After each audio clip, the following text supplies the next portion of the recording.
Well, hello, YouTubers.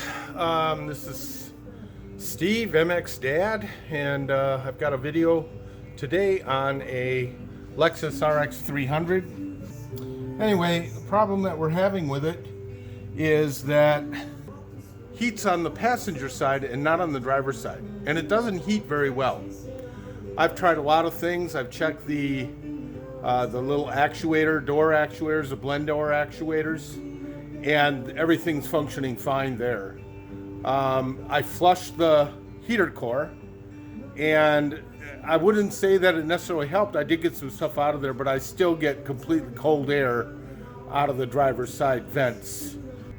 Anyway, the video is probably going to be kind of crappy. I'm not a pro. I'm just going to share with you what I did. First of all, if you're going to flush the radiator or flush the heater core, in my opinion, the easiest way is to get at it from the heater core hoses that attach at the motor side. They're pretty simple to get to. Within 10 minutes you can be there. I'm going to stop the video and I'll be back. Okay, well, one of the things I didn't say is I didn't tell you what I thought was going on. I think the reason that we don't have heat on the driver's side is because the heater core is partially plugged. It's plugged on the left side of the heater core itself, which makes sense if you look at it, and I'll show you that in a second, because of the way it's designed. And if you kind of study the airbox, you can see that the vents on the left side of the car are fed from the left side of the airbox, and the left side of the airbox is the farthest part away from where the heater hoses come in. So I'm going to show you that in a second. I'm going to flip the camera around and show you that. Let's go around to the passenger side compartment.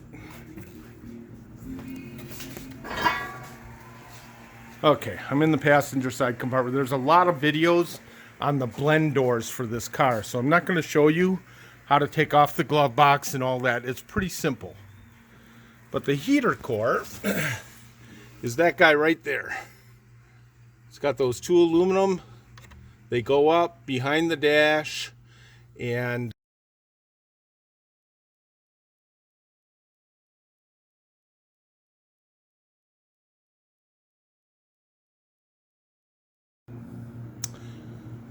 okay, we're back. And I've already taken out the airbox. The airbox goes here, obviously. There is some wiring connectors that I've tucked up out of the way that attach to the airbox, two of them. So this one here and this one here.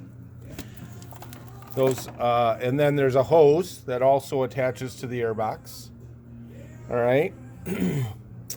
And the heater hoses are these two right here. One, two, those two. And they route down here. There's one that goes in right here. You'll be able to see, I don't know if you can see, I got a cap on that place, but it goes there. And the other one goes right here. And you can see I've got some toweling there stopping that up. Anyway. So basically, I'm going to back up here so you can see this. It's this hose, and this hose, and you follow them around, and they go there and there. I used a long needle nose to get these clamps off and just pulled those out. It's good to put a rag down here to kind of capture some of that coolant as it drains out, and I plugged the holes with, you can see I plugged the hole with some paper toweling. It's still dripping out. And I happen to have a cap for this. I just capped it, which was nice. All right, anyway, getting the air cleaner box out is pretty simple. I took it out in 3 parts. That was the last part. Goes in like that. Boom. So you can see where that goes. That tube goes there. Okay. It's hard for me to get it far enough away for you to see that.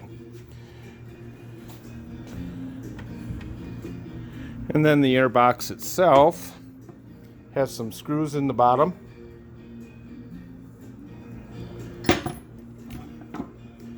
And then the top has your mass airflow sensor.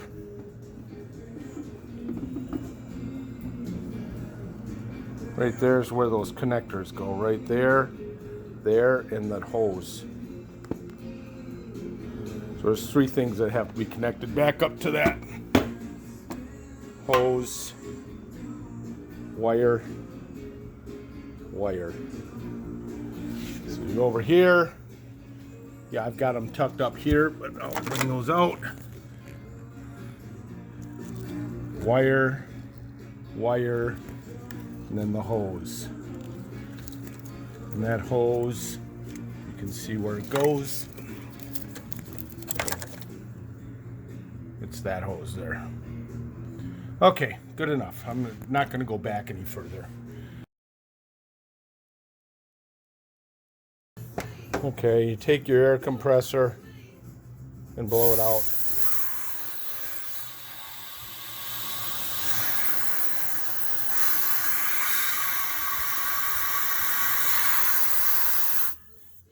And you can seal that up with a rag, do whatever you want, but basically you're trying to get the coolant out of the heater core and into your bucket so you don't have a mess inside the car when you cut those lines. I think at this point I'm just going to go ahead and cut. I'm going to use a Dremel tool to cut those aluminum lines. Okay, the heater core is that guy right there. That aluminum guy right there. That's the heater core. And those two aluminum tubes route up behind the dash and then through the firewall. And they ultimately connect those two hoses that we were just looking at in the engine compartment. Really simple. It's just plumbing. Actually, now what that thing looks like out of the car is it looks like this right here. Here's a new one. Cost $40 about from eBay, delivered. And my intent is to cut this one probably right here and right here, and then cut in the car. I'm going to cut up here and here because I have this piece of radiator hose from one of our off-road motorcycles.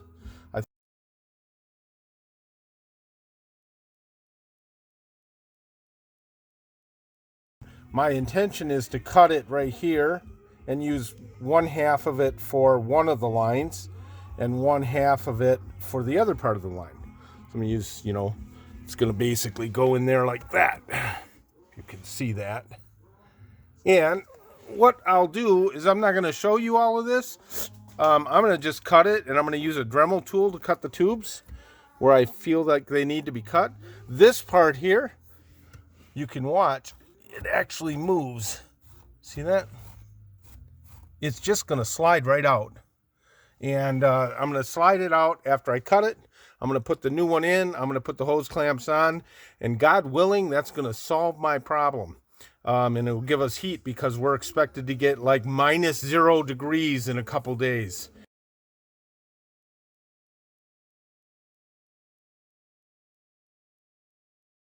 And so it'll be nice to have heat in this car. That's it. I'll be back after I make the repair, and I'll show you pictures of the finished product. Just a quick note. This air saw, which you can get from Harbor Freight for like $15, is a great tool for this project because you can get in there and actually cut them. I won't be able to show you the cut, but it works pretty darn good.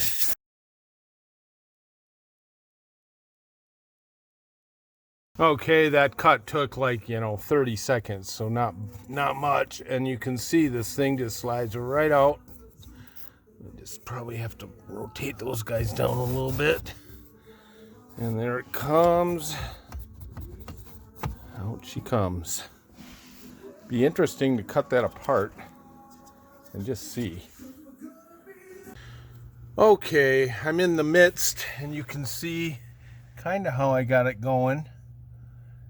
I decided to remove this piece here, and it actually goes up in that space up there, if you can see, and there's only one screw holding it on top. I just was feeling safer to move that out of the way. Okay, one thing to know is that the screw for the that little sensor that goes up in there, that sensor up in there that I took out, the one that says Toyota, that screw is a bigger diameter screw than the other ones. So I tried to stick one of the small ones in there, didn't work. Now I got to pull it out. So there's the difference of those two screws. By the way, that little sensor there that says Toyota on it, the way that goes in, there's only one screw holding it in place on the top. And on the back side, there's two little tabs that they kind of stick into the, it sticks into a square hole back there. And the tabs are like this, and they just stick in on that back hole and hold it in place. So you slide it in and then down, and they'll seat, and then that screw up there will line up in place. Just wanted to show you a picture of the finished parts there. I don't know, got some light there. It wasn't as easy as it could have been. If I didn't have that little saw, that air saw, cutting those tubes in the car would have been a little bit of a pain. You could have done it with a hacksaw, but it would have taken forever. I mean, just a blade. I'm sure you can figure it out, but all right, that's that. I'll be back after I get it all put together.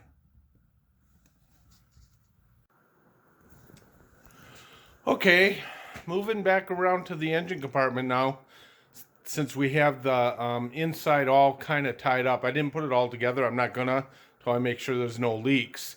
But it's time to put the engine compartment back together. And what I suggest is that we fill the heat exchanger through those heater core hoses. Fill it up as best we can. Try and purge all the air out of it best we can before we hook the hoses back up. So I got a little funnel, and I'm just going to, I don't know which one is which, it doesn't really matter. I'm going to take that like that, and then I'm going to just pour some new antifreeze in there, because I have it, and wait till it starts coming out the other hose.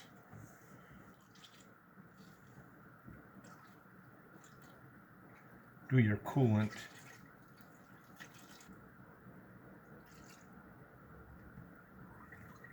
Okay, I hear it coming into the bucket underneath, which means I should be full-ish.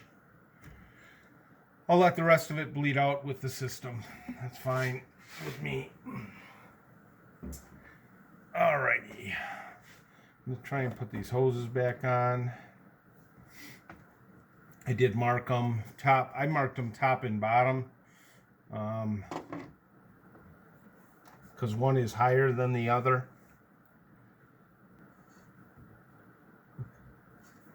Something like that. Take this over here and show you, and then I will put those hose clamps back in place. What I found works well is a long needle nose, and you can just get right here. See if you can see where I'm doing. Yep, I'm going right in here, grabbing that clamp, and just working it back into where it was, which is, well, you can see right there. That's one. And then I'll go after this one.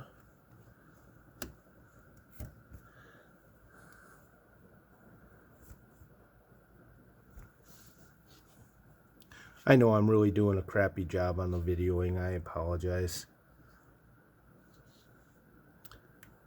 I wasn't even going to do all of this. And then I did move this fuel line before just to get it out of the way. So I'm going to put that hose clamp back on where it was. All right, that's that. That pretty much covers that part of it. I'm going to fire the thing up, add some antifreeze into the reservoir there, run it till it gets hot. You know, just kind of purge the system of air. So that's it. I'll get back to you. Okay, it's all tied up. Couple of things to note. This vacuum line comes off of that component when you take it off. Don't forget to tighten your clamps. 1, 2. All right. This piece also came off. Oops, sorry. This piece here also came off. And so you have to put that clamp on. Mine is short. I can't get it to go any further on. And that tube is pretty dry. It's pretty hard. So I'm not going to push it any further. I'm on and the clamp is over the edge. So I'm okay from my perspective. On an old vehicle, this thing's got 200 and some thousand on it. And then here's the connectors for the mass airflow. And I'm not really sure what this is for. But there's an electrical connector and then a hose right down there that I talked about earlier. Right there. And that's pretty much it. I filled this up. I didn't run it yet. I'll let you know. Okay, well, I did get the repair done and success. We have heat. Life is good. What I thought I would do is cut this heater core. I don't know if I can get me and it in the picture. I'm going to say not. I'm going to cut the heater core apart so we can take a look in it so everybody knows. Just a quick, interesting little tidbit. And here is the heater core. You can see that I've marked it A and B on both the plenum side as well as the radiator side. And what I expect to see, well, the water comes in here. This is the passenger side of the car. And I'm thinking that it flows back here and then out. Nothing ever gets over here. And this is the driver's side of the car. And the airflow is probably relatively linear up through there. Just goes right up through and passenger side gets heat. Driver's side gets no heat. That's what I'm thinking happened. So we're going to see, because I replaced the heater core and we have heat on both sides, which is nice. I'm going to cut these off right here, just above that flange, all the way around, and both sides, and we'll take a look. Well, they're cut off, and pretty much as we suspected, but I got to tell you, it's not as bad as I thought it would be. First of all, you can see this would have been the bottom of the unit. It would have been going into the car. If you were in the car, it would have been like that. That's the way it came out, or maybe like that, and it slid out like that, you might remember. So the part that we're looking at is the bottom. The bottom is the side that's plugged. And I'm going to show you a close-up. If you go here, closest to the tubes, right? Not bad.